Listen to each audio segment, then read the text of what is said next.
अलक्ष लक्ष लक्ष पाप लक्ष सार सायुधम ततस्तु जीव जंतु तंतु भुक्ति मुक्तिदायकम्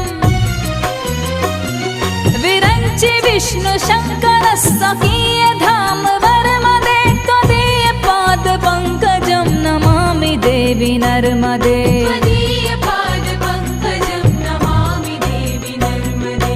नमामि